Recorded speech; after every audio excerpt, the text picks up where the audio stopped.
Sœurs et frères, bienvenue dans ce temple que vous connaissez bien si vous fréquentez notre communauté.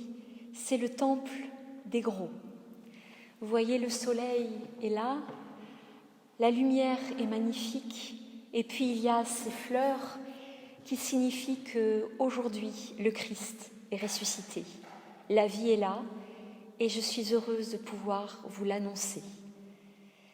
Ce lieu est le lieu où nous nous réunissons pour la fête de paroisse, pour les cultes de l'été.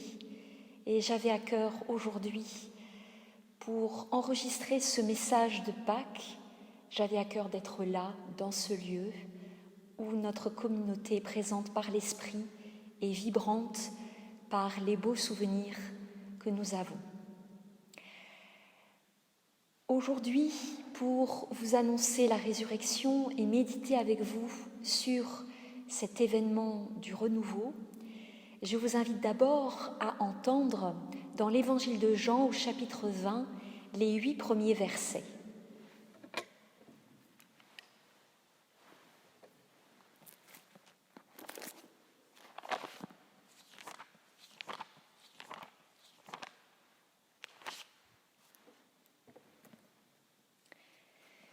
Le premier jour de la semaine, à l'aube, alors qu'il faisait encore sombre, Marie de Magdala se rend au tombeau et voit que la pierre a été enlevée du tombeau.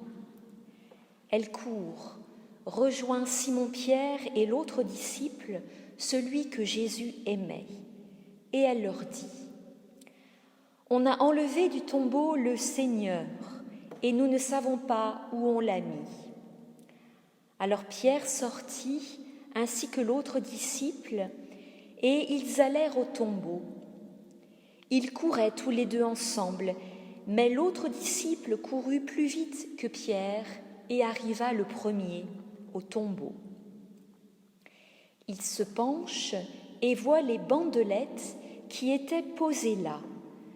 Toutefois, il n'entra pas. Arrive à son tour Simon-Pierre qui le suivait. Il entre dans le tombeau et considère les bandelettes posées là et le linge qui avait recouvert la tête. Celui-ci n'avait pas été déposé avec les bandelettes, mais il était roulé à part dans un autre endroit. C'est alors que l'autre disciple, celui qui était arrivé le premier, entra à son tour dans le tombeau. Il vit et il crut.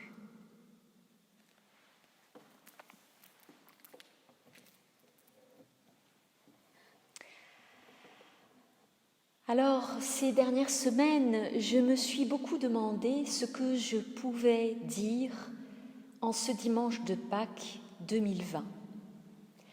Si j'avais même quelque chose à dire. Car à ce jour, dans le contexte qui est le nôtre, que vous dire ? Quelle espérance annoncer ? Tout est devenu si angoissant et déprimant. Et la première idée qui m'est venue est de ne rien dire, de laisser parler le silence qui nous entoure et qui habite les lieux ordinaires de nos vies.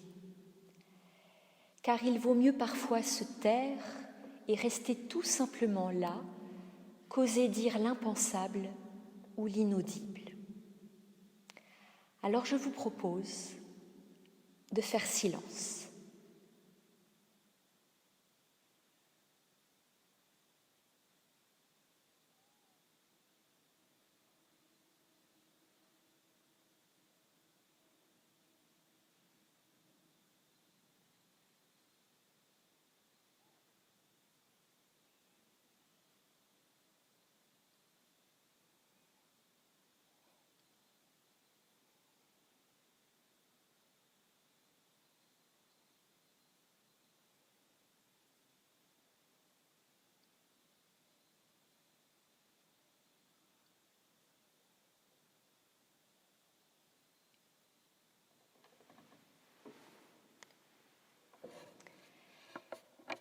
Il me semble qu'il est important aujourd'hui de faire silence et de diriger nos pensées vers celles et ceux qui souffrent.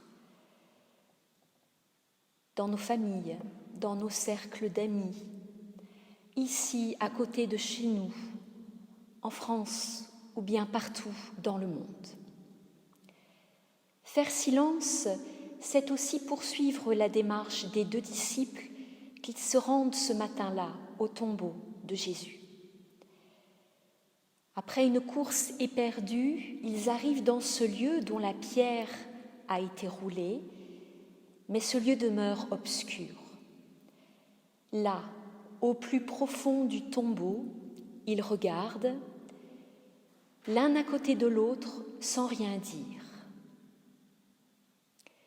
Puis l'un d'entre eux voit et il croit. C'est dans le silence de la contemplation que cet homme reçoit en lui-même le souffle et l'élan de la foi. Et ses yeux s'ouvrent, son cœur se laisse traverser par le mystère de la résurrection. Le texte pourrait nous faire penser même que c'est bien malgré lui que l'évidence de la résurrection se fait jour. Malgré lui, malgré moi, c'est là, il me semble, le sens de la résurrection. Et cela m'a interpellée ces dernières semaines.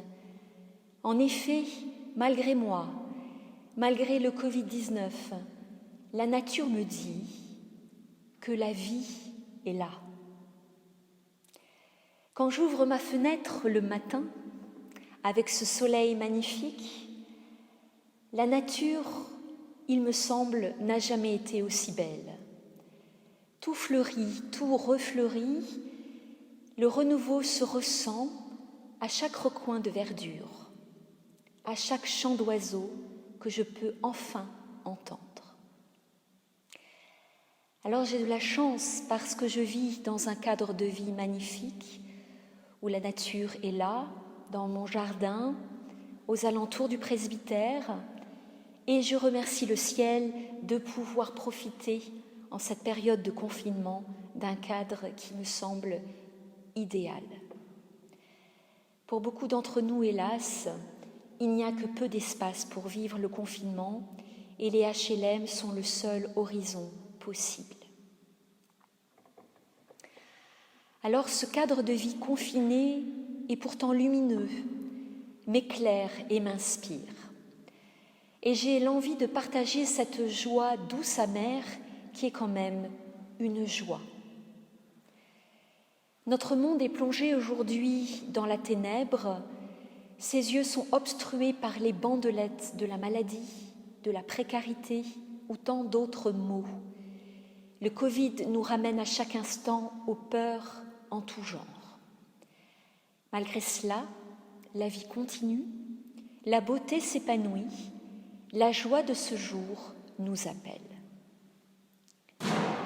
Alors comment passer d'une espérance malgré tout à une espérance avec tout? Comment passer de la peur à la joie? Comment pouvoir être traversé par la résurrection quand on vit le désespoir de la maladie de près ou de loin? Comment voir l'actualité et y croire malgré et avec tout? Alors je n'ai pas de réponse, je n'ai pas de recette miracle et moi-même, je suis dans le doute.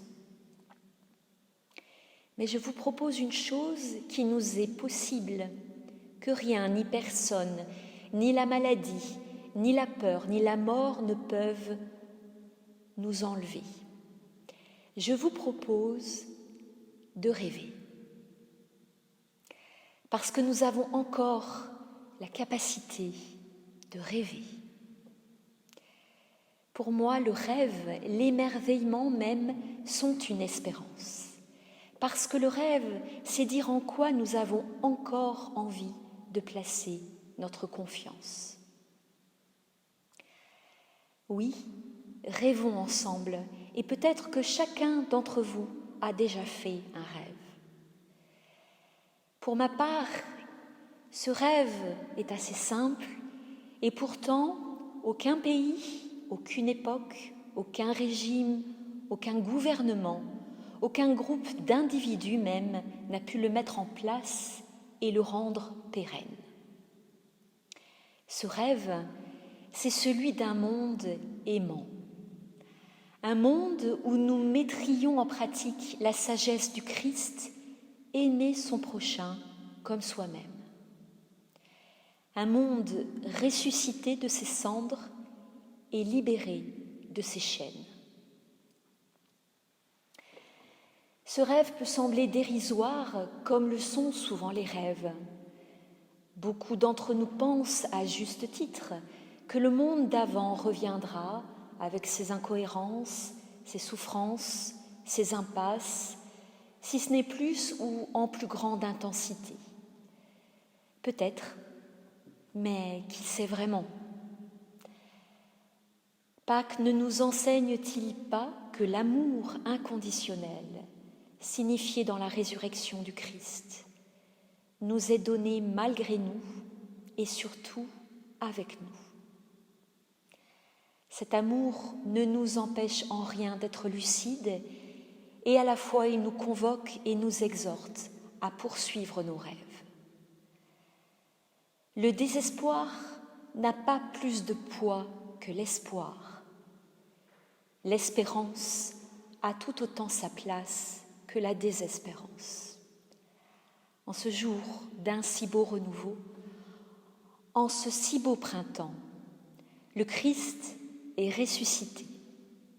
Alors, rêvons. Laissons-nous aller à la beauté et à la force de l'amour, juste le temps d'oublier la noirceur et la souffrance du monde. Rêvons ensemble, partageons nos espoirs et ainsi aimons-nous les uns les autres.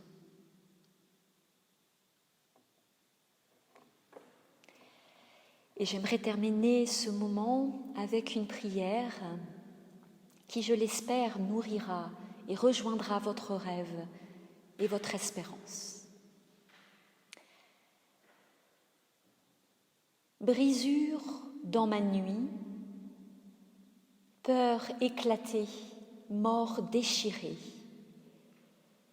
possible d'amour, brèche d'espérance, espace de naissance, accueil d'étonnement, semence de liberté, éblouissement de joie. Visage de l'autre où m'est offerte la présence des autres.